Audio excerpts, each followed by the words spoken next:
मिथुन चक्रवर्ती ने एसआईआर और घुसपैठियों के मुद्दे पर ममता सरकार को घेरा। शुभेंदु साहब लड़ रहे हैं ना, दोनों जगह से ही लड़ रहे हैं और उन्होंने पहले से ही नाम बोल दिया कि मैं दोनों जगह से लड़ रहा हूँ, लेकिन राज्य के प्रधान ने वो नहीं किया। क्यों? आपको उनको भी दोनों जगह से लड़ना चाहिए था ना। तो कॉन्फिडेंस किस में ज़्यादा है? शुभेंदु अधिकारी में। शुभेंदु जी की कॉन्फिडेंस ज़्यादा है, इसीलिए दोनों जगह पहले अनाउंस कर दिए कि अगर यहाँ करेगा तो यहाँ नहीं करे तो। लेकिन आपने क्या किया, एक ही जगह सेफ सीट में जाकर बैठ गए हैं। लेकिन आप देखिए अभी वो सीट भी आपके लिए सेफ है कि नहीं। मिथुन चक्रवर्ती का हमला, कहा अगर ममता सत्ता में आई तो सभी हिंदुओं को बंगाल छोड़ना पड़ेगा। मैं ये कह रहा हूँ इस बारी परिवर्तन होना चाहिए और अगर नहीं हुआ आप भी जाएंगे, मैं भी जाऊंगा। ये राज्य वो नहीं रहेगा, ये कुछ और बन जाएगा। फैसला आपके हाथ में है। मिथुन चक्रवर्ती का बड़ा बयान, कहा मैं पश्चिम बंगाल को बांग्लादेश नहीं बनने दूंगा। लेकिन एक बात सुन के रखिए, ये सपना अधूरा ही रह जाएगा।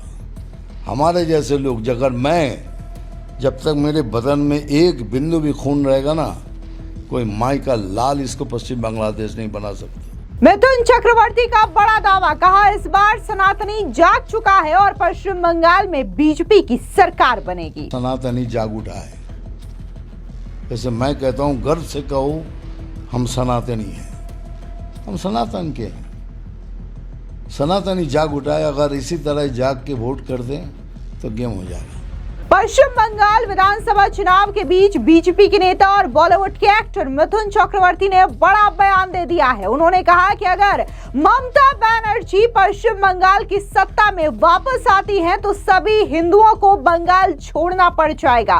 साथ ही उन्होंने कहा कि इस बार बीजेपी की जीत तय है। इतना ही नहीं, उन्होंने ये भी कहा कि शुभेंदु अधिकारी पूरे कॉन्फिडेंस में है कि वो जीतेंगे और यही वजह है कि उन्होंने 2 जगह यानी कि नंदीग्राम और भवानीपुर सीट से जीतने का निर्णय लिया है। वहीं ममता बनर्जी को यह डर है, इसी वजह से वो सेफ सीट पर जाकर के बैठी हैं भवानीपुर, और दूसरी जगह से उन्हें लड़ने का ऐलान नहीं किया है। सुनिए क्या कुछ मिथुन चक्रवर्ती ने कहा। देखिए अभी मजा तो वही आएगा ना, लड़ रहा है ना शुभेंदु साहब, लड़ रहा है ना, दोनों जगह से ही लड़ रहे हैं और उन्होंने पहले से ही नाम बोल दिया कि मैं दोनों जगह से लड़ रहा हूँ, लेकिन राज्य के प्रधान ने वो नहीं किया। क्यों? आपको उनको भी दोनों जगह से लड़ना चाहिए था ना। तो कॉन्फिडेंस किस में ज़्यादा है? शुभेंदु अधिकारी में। शुभेंदु जी की कॉन्फिडेंस ज़्यादा है, इसीलिए दोनों जगह पहले अनाउंस कर दिए कि अगर यहाँ करेगा तो यहाँ नहीं करे तो। लेकिन आपने क्या किया, एक ही जगह सेफ सीट में जाकर बैठ गए हैं। लेकिन आप देखिए अभी वो सीट भी आपके लिए सेफ है कि नहीं। तो एसआईआर ने सब तो उड़ा दिया काफ़ी। देखिए दोनों के ही नुकसान हुआ है, दोनों के ही नुकसान हुआ है। ये बीजेपी की तो बहुत सीटें कट गए, लेकिन हम नहीं हुआ नहीं हुआ। लेकिन इस बारी आपको मैं चैलेंज के साथ करता हूं, कुंभ मेला के बाद सनातनी जाग उठा है। जैसे मैं कहता हूं, गर्व से कहो हम सनातनी हैं, हम सनातन के हैं। सनातनी जाग उठा है, अगर इसी तरह जाग के वोट कर दें तो गेम हो जाएगा। सवाल है, एक बड़ा सवाल किया गया था प्रधानमंत्री नरेंद्र मोदी, गृहमंत्री, डेमोग्राफिक चेंज की बात की थी। बंगाल में अगर इस बार परिवर्तन नहीं होता तो बहुत बड़ा भारत की सुरक्षा व्यवस्था पे बहुत बड़ा तो मैंने क्या कहा, वो चाहिए 400 किलोमीटर अगर बंद नहीं किया तो वो सबको लेके आएंगे और वो ट्राई करेंगे, या पीछे प्लानिंग भी चल रही है कि इसको पश्चिम बांग्लादेश बना दिया जाए, लेकिन होगा नहीं। हम जैसे कुछ लोग हैं आखिरी खून तक लड़ेंगे, कोई माई के लाल में दम नहीं होगा। ये करना क्या कहना चाहेंगे बंगाल के सारे वोटर्स को? मैं ये कह रहा हूँ इस बारी परिवर्तन होना चाहिए और अगर नहीं हुआ आप भी जाएंगे, मैं भी जाऊंगा। ये राज्य वो नहीं रहेगा, ये कुछ और बन जाएगा। फैसला आपके हाथ में है। हालांकि हालांकि इस दौरान मिथुन चक्रवर्ती ने घुसपैठियों के मुद्दे पर भी ममता सरकार पर जोरदार तरीके से हमला बोलते हुए कहा कि 400 किलोमीटर जमीन का एक टुकड़ा अभी भी खाली पड़ा हुआ है। प्रधानमंत्री ने इस संबंध में कई पत्र लिखे, लेकिन ममता बनर्जी उस जमीन को उन्हें सौंपने से इनकार कर रही हैं। वो चाहती हैं कि लोग यहाँ आए और यहीं बस जाए, उन्हें ही वोट देते रहे, लेकिन उनका ये सपना कभी पूरा नहीं होगा।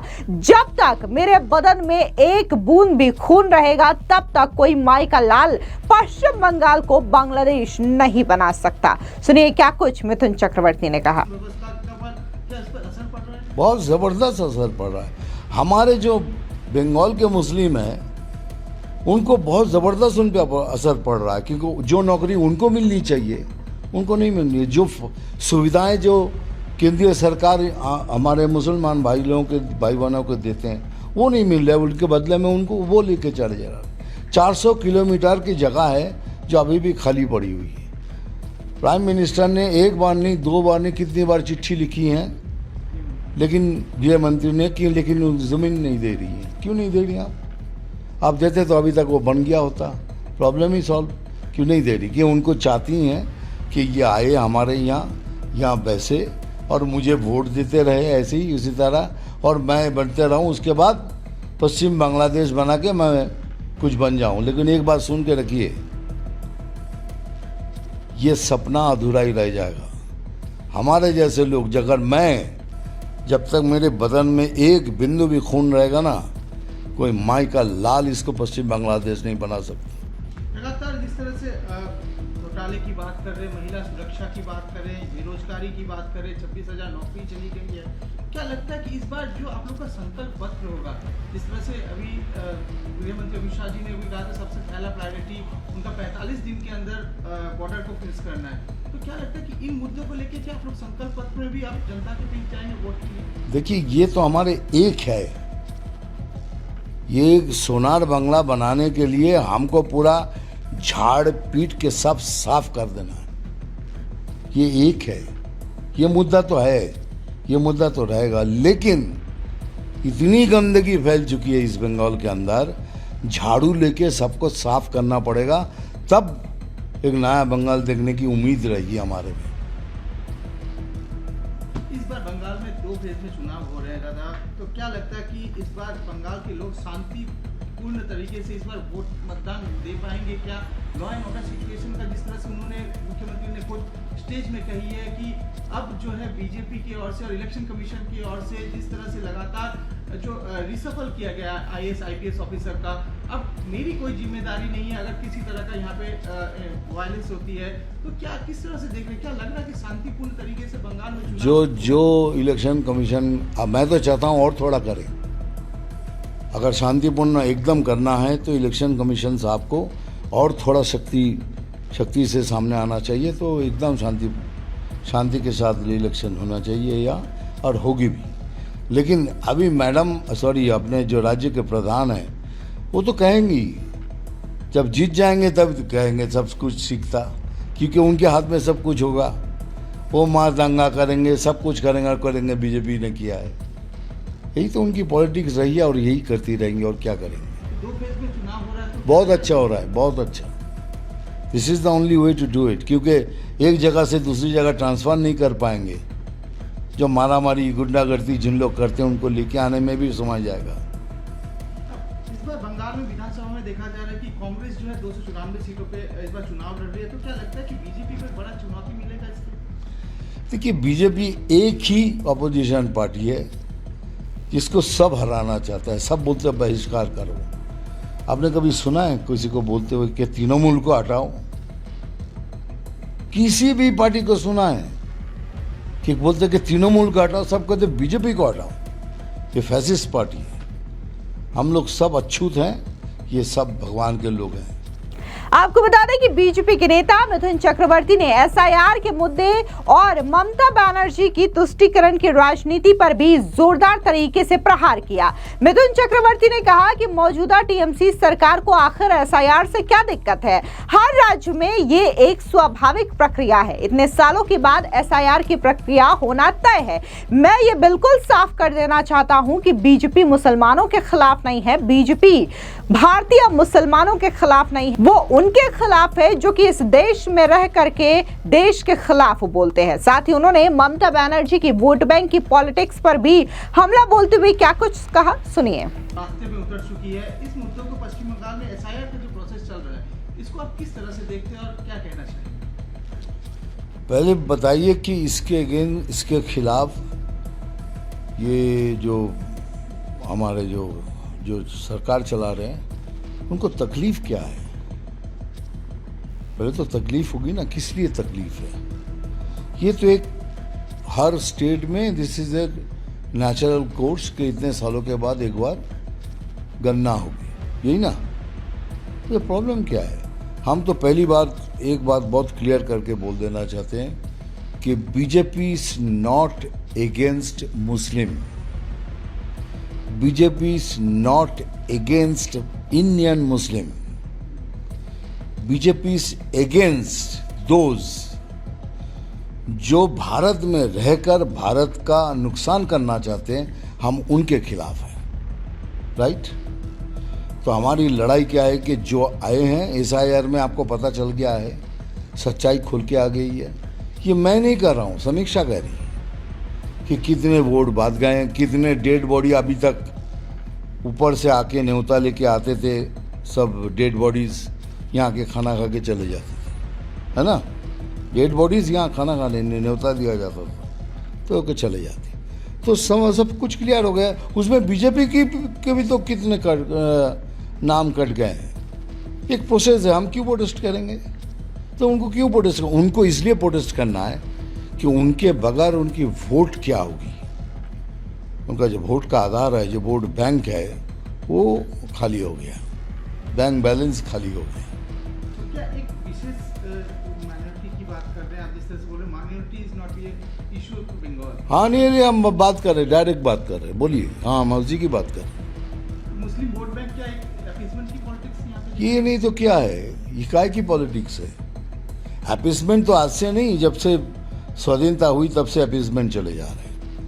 हम कह रहे हैं अपीसमेंट करना है तो दोनों को करो, एक साथ करो, पर उनको नहीं, उनको एक ही तरफ करना, करिए ना। देखिए एक बात आपको सबको बता दें, एक छोटा सा एग्जाम्पल दे रहा हूँ शिक्षा के ऊपर।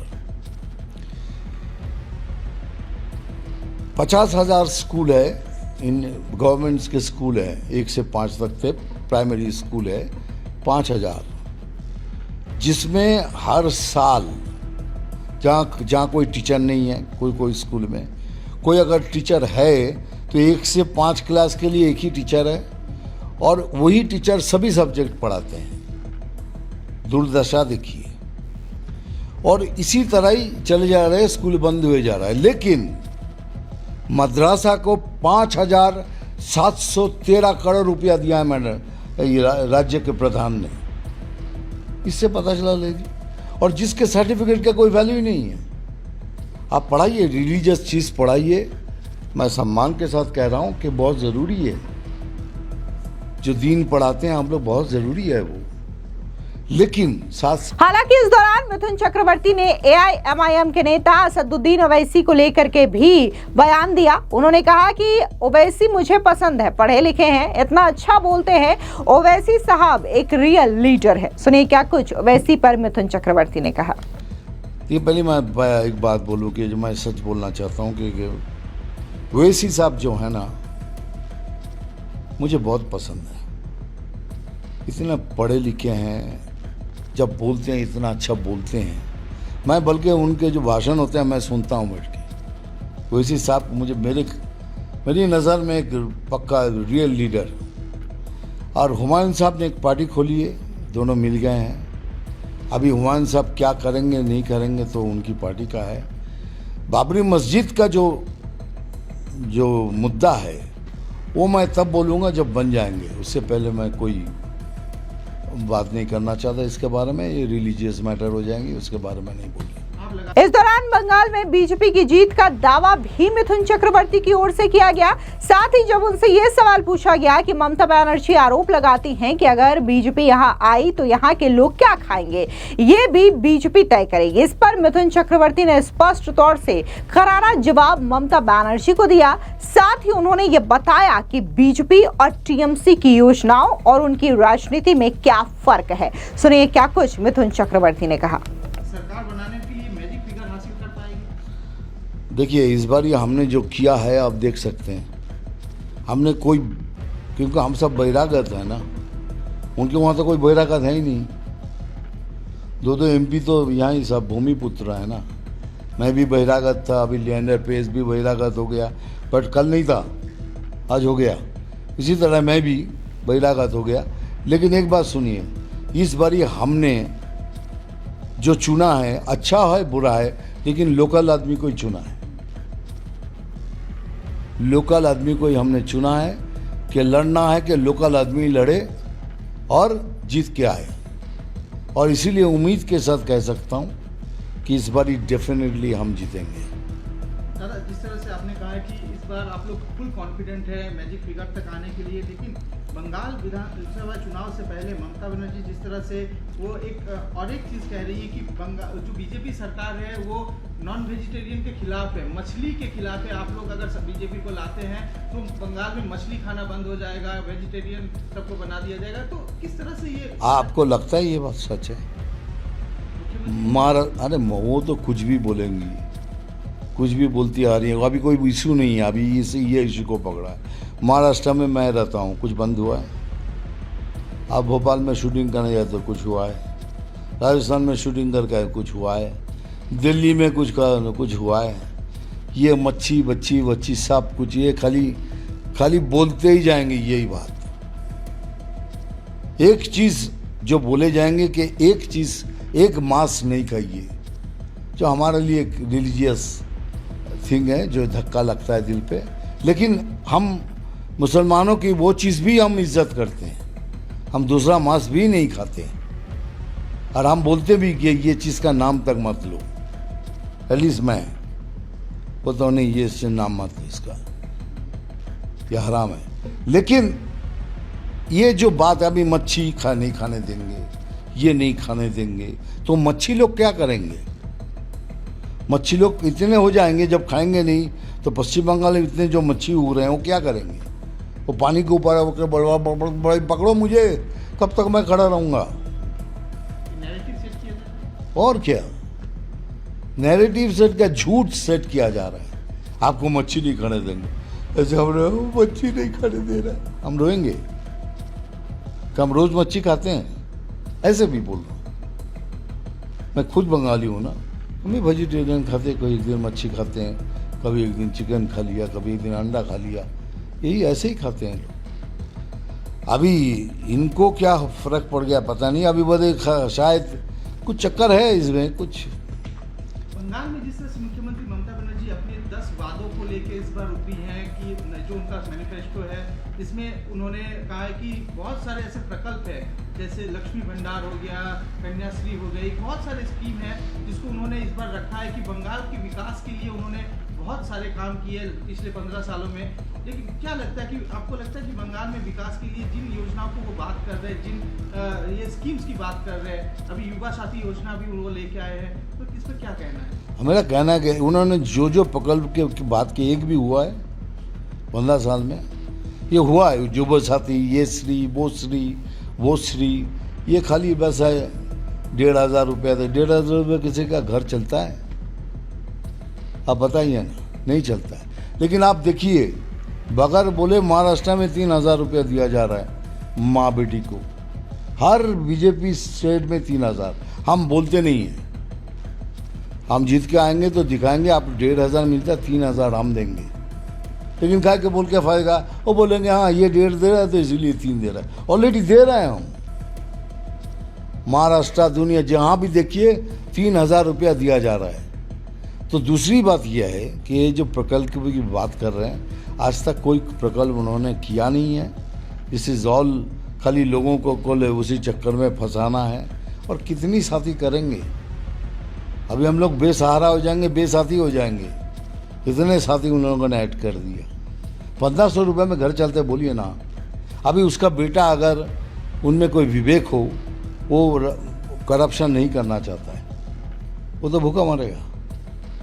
उनके बाप अगर बीमार है, वो कहाँ से जो प्राइम मिनिस्टर साहब ने आयुष्मान भारत का योजना किया था, जिसमें 5 लाख रुपया हर एक को मिलेगा, वो अगर तृणमूल के सपोर्टर है उनको भी मिलेगा, वो भी बंद कर दिया।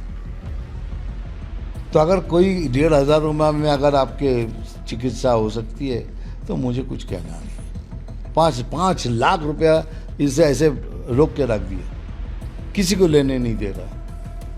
मैं बोल रहा हूँ, अगर बीजेपी के भी हो, अगर आप तृणमूल के भी हो, कांग्रेस के भी हो, कम्युनिस्ट के भी, सबको मिलेगा 5 लाख रुपए, लेकिन उन्होंने रोक दिया है। तो वो क्या प्रकल्प की बात कर रही हैं कि मैं ये कर दूंगी, ये कर दूंगी? पहले तो ये करो। आवास योजना बना, आधी बिल्डिंग करके छोड़ दिया कि सरकार पैसा नहीं दे रही है। ये नहीं कर रही कि मेरे हिस्से का मैं नहीं दे रही हूँ। तो इतना बना कैसे? उनके पैसे से तो नहीं बना। खाली छत लगा दो तो घर रेडी, लेकिन नहीं दे रही, ताकि के प्रधानमंत्री का नाम बढ़ जाएगा। अरे भाई, प्रधानमंत्री अलग है और बीजेपी का प्रेसिडेंट अलग है। जब पार्टी का नेता, सबसे बड़ा नेता हमारे मोदी साहब हैं, वो एक अलग व्यक्तित्व है, और प्रधानमंत्री सबके लिए है। वो शपथ लेते हैं, मैं हर भारतीय का प्रधानमंत्री हूँ। और जब बीजेपी ऑफिस जाते हैं तब भी बोलते हैं कि जब बीजेपी का ऑफिस जाते हैं, मैं बीजेपी का सबसे बड़ा मुख हूँ, फेस हूँ। लेकिन वो इनको, हमारे जो राज्य के प्रधान हैं, तो प्रधानमंत्री को भी बीजेपी वो बना दिया। दादा, बंगाल में जिस तरह से मुख्यमंत्री ममता बनर्जी कहती है कि मैं वो फेस हूँ, मैं वो चेहरा हूँ, मुझे आप 294 सीट पे देख के आप मुझे देख के वोट दीजिए, मेरे कैंडिडेट को नहीं। क्या लगता है कि बीजेपी को भी एक चेहरा की जरूरत है, जिसको लेके इंसान जिस पे भरोसा करे, जिनके साथ उनको देख के ये लगे कि हाँ, ये हमारे फेस हो सकते हैं, इनको हम चुनाव में जिताना और इनको वोट देना और बीजेपी को सरकार में लाना है। देखिए, क्या लगता है फेस की जरूरत कहीं ना कहीं? देखिए, मैं एकदम क्लियर कट बात करता हूँ। बीजेपी का एक ही फेस है, दैट इज नरेंद्र जी, मोदी जी, ठीक है। हमारा एक कमल, हमारा एक ही है। उसके अलावा अगर बंगाल में कोई फेस की बात करते हैं, जिनके ऊपर अब मुझे देख के क्या लगता है, हो सकता हूँ, तो मुझ पे भरोसा कीजिए। 294 सीट्स में आपको अगर भरोसा मेरे पे है तो देख के वोट कीजिए। लेकिन हमारे पार्टी में ऐसा नहीं होता है। हमारे पार्टी में पहले आप जीत के आओ, उसके बाद हम डिसाइड करेंगे कौन होंगे। इसलिए हम कोई फेस को अनाउंस नहीं करते हैं, किसी को नहीं बोलते कि ये बनेगा, ये बनेगा, ये बनेगा, कुछ नहीं। लेकिन इसके अलावा अगर आप ये सवाल पे पर जोर दे रहे हैं, तो मैं कह रहा हूँ, चलिए, राज्य के जो प्रधान है उसके सामने मैं खड़ा हूँ, बोलिए। कुल मिलाकर के जिस तरीके से एएनआई को ये इंटरव्यू मिथुन चक्रवर्ती की ओर से दिया गया है, विधानसभा चुनाव के बीच में एक एक मुद्दे को लेकर के मिथुन चक्रवर्ती ने न सिर्फ करारा जवाब दिया है, बल्कि उन्होंने ममता बनर्जी को चुनौती देते हुए ये कहा है कि इस बार पश्चिम बंगाल में बीजेपी की सरकार बनेगी। साथ ही उन्होंने ये कहा है कि तमाम सनातनी जो है वो जाग चुके हैं और अब पश्चिम बंगाल में बीजेपी की सरकार बनना तय है। साथ ही उन्होंने ये तक कह दिया कि अगर पश्चिम बंगाल की सत्ता में ममता बनर्जी वापस आती हैं तो हिंदुओं को यहां से भगा दिया जाएगा, और जब तक मेरे बदन में एक एक खून का कतरा है, मैं पश्चिम बंगाल को बांग्लादेश नहीं बनने दूंगा। गौरतलब है कि पश्चिम बंगाल में 2 फेज में चुनाव होंगे। 23 और 29 तारीख को वोटिंग होगी, जबकि जो इसके चुनावी नतीजे हैं वो 4 मई को घोषित किए जाएंगे। कुल मिलाकर के तमाम पार्टियां और तमाम पार्टियों के नेता एक दूसरे पर तीखी बयानबाजी कर रहे हैं। फिलहाल इस पूरी खबर को लेकर के आपकी क्या राय है, कमेंट सेक्शन में जरूर बताएं। धन्यवाद।